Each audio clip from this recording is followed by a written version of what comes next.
அலைக்கும் ரஹ்மத்துல்லாஹி தஆலா பரகாத்துஹு. பிஸ்மில்லாஹிர்ரஹ்மானிர்ரஹீம். முதலாம் மாதம் ஹர்ரம் மாதம், புத்தாண்டு பூக்கும் புனித மாதம். இரண்டாம் மாதம் சஃபர் மாதம், சங்கு எங்கும் பொங்கும் மாதம். மூன்றாம் மாதம் ரபீல் அவ்வல், முத்தநபிகள் உதித்த மாதம். நான்காம் மாதம் ரபீல் ஆஹிர், குவலே குத்துபுகள் ஏவும் மாதம். அஞ்சாம் மாதம் ஜமாத்துல் அவ்வல், 2 ஜெயங்கள் கொணரும் மாதம்.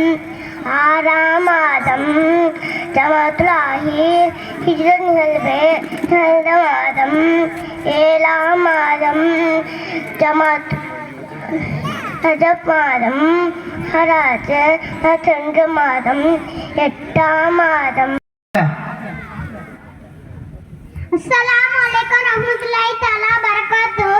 அஊது பில்லாஹி மினஷ் ஷைத்தானிர் ரஜீம். பிஸ்மில்லாஹிர் ரஹ்மானிர் ரஹீம். நடுவர் அவர்களே, கல்விதான் உயர்வை தரும் என்று எங்கள் ஆன்மீகர் அடித்து சொல்லியும் இந்த மண்டையிலே மசாலா இல்லாத மக்கு பசங்களுக்கு உரைக்கலன்னா என்ன பண்றது நடுவர்களே? இந்த பணத்தாசை வந்து விட்டாலே நல்ல குணமெல்லாம் அப்படியே மாறிவிடும் என்று சொல்லித்தான் தெரிய வேண்டுமா? கைப்பூனுக்கு யாராவது கண்ணாடி பார்ப்பார்களா? அப்படிதான் ஒரு வீட்டிலே நசீமாவும் ஜெசிமாவும் பேசிக்கிட்டாங்களாம். அடிய ஜெசிமான் மாமியார் தந்து எப்படி சாவிகத்தை கைப்பற்றினாய்? அதுவா, அது ஒண்ணும் இல்லடி நசீமா, திடீர்னு காக்கா வண்டி பந்தவன் நடிச்சேன், என் மாமியார் உடனே சாவி கொத்தி எடுத்து கையில தந்துட்டா. பாருங்களேன் நடுவர் அவர்களே, பணம் அளவுக்கு நிலைமை எல்லாம் இப்படிதான் இருக்கிறது. யாரை எப்படி ஏமாத்தலாம், யாருக்கு குளிப்பு வைக்கலாம்? ஓ செல்வத்திற்கு உட்காத்தவங்க அந்த வாயாடி பசங்களை நல்லா சொல்றேன் கேட்டுக்கோ. பூட்டு பூட்டு சேர்த்து வைக்கிறேன். செல்வம் ஒரு சிறப்பை தராத நிற்பை தான். எப்படி ஏமாத்தலாம், யாருக்கு குளிப்பு வைக்கலாம்? ஓ செல்வத்திற்கு உட்காத்தவங்க அந்த வாயாடி பசங்களை நல்லா சொல்றேன் கேட்டுக்கோ.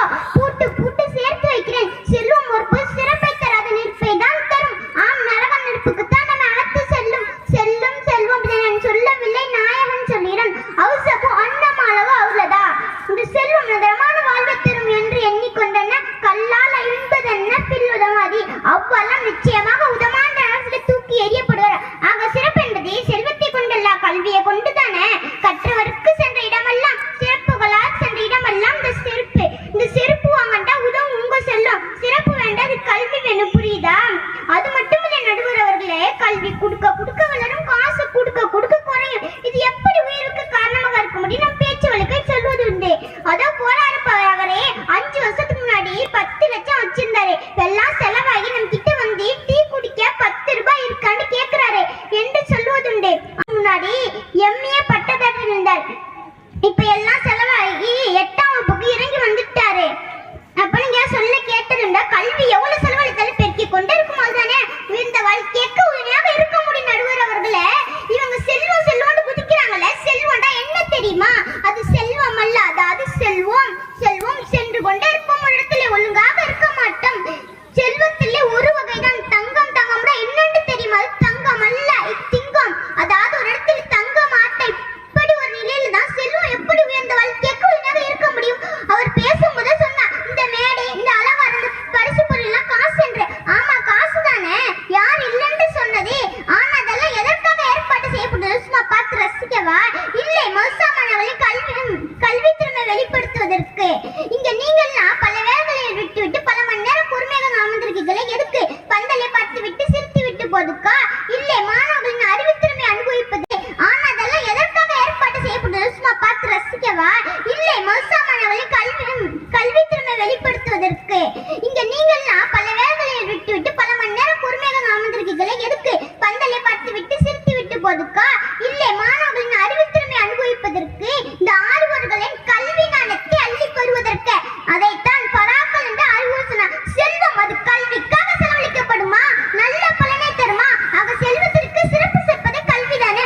ஒரு மனிதனின் உயர்ந்த வாழ்க்கைக்கு உறுதுணையாக இருப்பதே கல்வி. கல்வி என்று என் உறுதியை கூறி என் உரையை நிறைவு செய்கிறேன். ஸலாமு அலைக்கும் ரஹ்மத்துல்லாஹி தஆலா பரகாத்துஹு. வலைக்கும் அஸ்ஸலாம். அல்ஹம்துலில்லாஹ். அருமையான பேச்சு. மூசா நபியை 2 கடலுக்கு அழைக்க வைத்தானே அல்லாஹ், எதற்கு சொல்லுங்க? டீ குடிக்க கதிர் நபியோட? இல்லை, அறிவை பெறுவதற்கு. சரி, இப்பொழுது 4 நபரும் ரொம்ப அருமையா பேசிட்டாங்க.